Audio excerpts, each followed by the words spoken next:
Hey, what's up? It's Jake from Nimbus DevOps, and we are going to be going over static methods. So far we've coded in classes the attributes in the form of data and instance methods, but there are actually two other types of methods, static methods and class methods. So for this video, I'm going to go over static methods, and I'll do class methods after. So you might recall when you create a class object, Python assigns a name to it. The name acts as a namespace, and sometimes it makes sense to group functionalities under it. Static methods are perfect for this because, unlike instance methods, they're not passed any special argument, and therefore you don't need to create an instance of the class in order to call it. So I'll give you an example of an imaginary string util class. Okay, so let's make a file, and I'll just call this static dot methods dot py, and we're going to make a class called string util. Okay, and I'm going to add this little decorator and say static method. Okay, and I'll define is palindrome, and I'll take a case insensitive is true. All right, and then in here, I'll just say we allow only letters and numbers. Okay, so S will be an empty string dot join C for C. This is character, right? C in S if C dot is a LNUM. Boom. Uh, look that up. Okay, I'll just do that. And then I'm going to say for case insensitive comparison, we're going to lowercase s.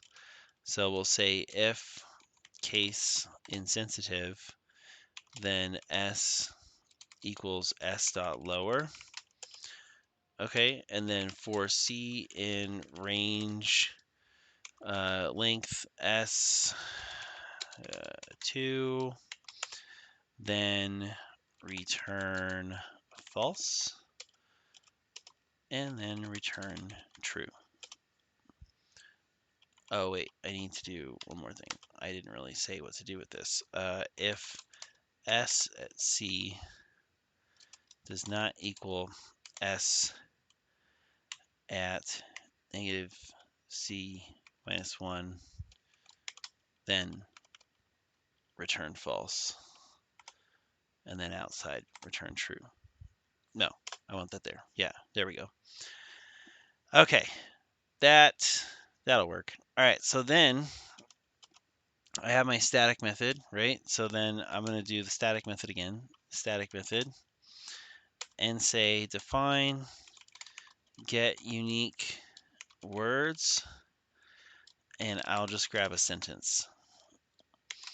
And all I'm going to do with the sentence is say, hey, return a set where whatever the object sentence is dot split, and then just split out the words.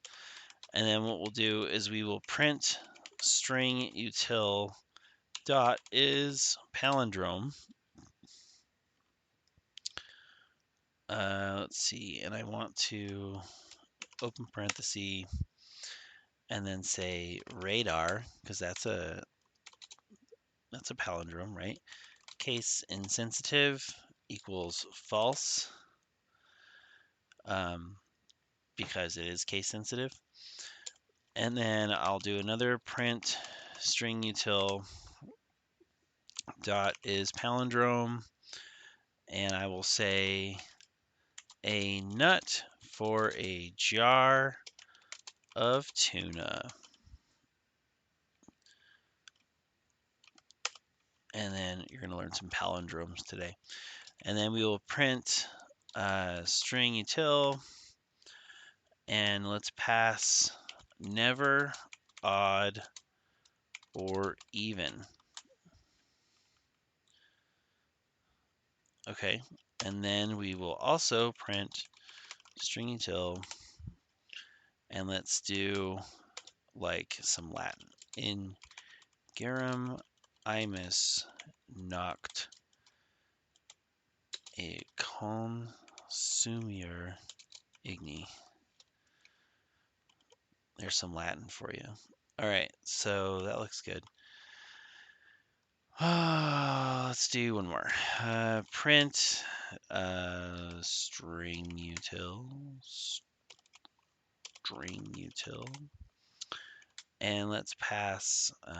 I love palindromes. I really, really love them! Exclamation point. Okay, so this is some kind of interesting code.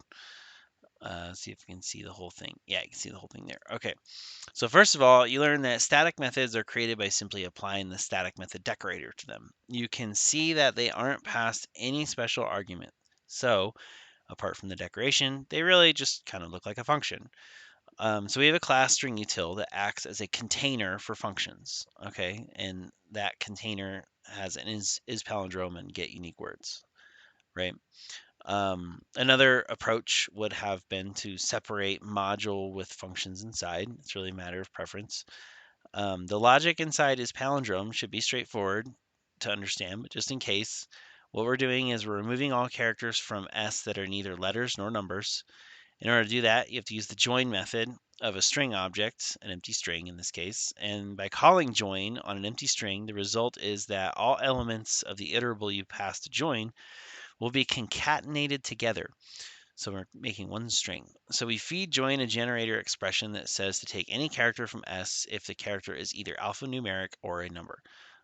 This is because in palindrome sentences, we want to discard anything that is not a character or a number.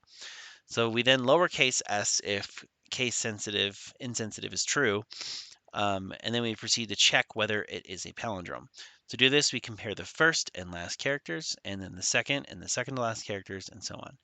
If at any point we find a difference, it means the string is not a palindrome, and therefore we can return false. On the other hand, if we exit the for loop normally, it means no differences were found, and we can therefore say the string is a palindrome.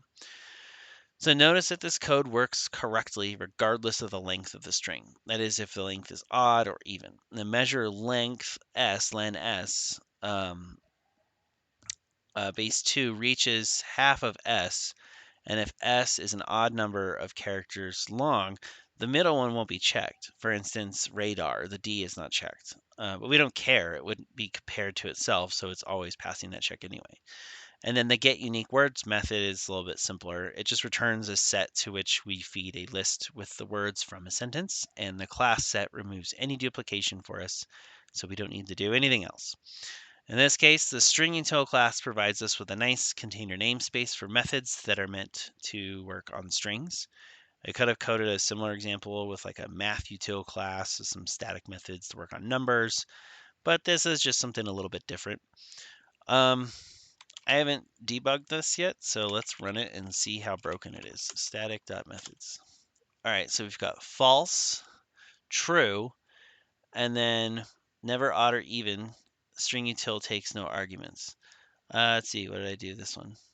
Oh, did I forget like my is palindrome? It's probably helpful if I include that. Dot is palindrome. Dot is palindrome. Dot is palindrome. Save, clear, run it again. Okay, so false, true, true, false, false. So what are we looking at here? The first one says radar. Case sensitive, false. I don't know where the first one was. So I go 1, 2, 3, 4, 5. So is palindrome, radar, case sensitive, false. This is false. This is one. And this one says a nut for a jar of tuna. A-N-U-T, A-N-U-T, F-O-R, F-O-R, A-A-J. So this is true. Never odd or even. Never odd or even. So this is true. And then this is false, which is ingi Ingi, Rim, Ryurim. Yeah, so that's not true. And then I love palindrome. That's obviously false. I don't know why it says radar is false. That's interesting. I think it's because I said case insensitive is false. So this says that this is case sensitive, and in that case, this actually is correct because this R is not the same as this R. So if I had set this to true, then what happens? True. Or just deleted it altogether, then what happens? Then it evaluates the true.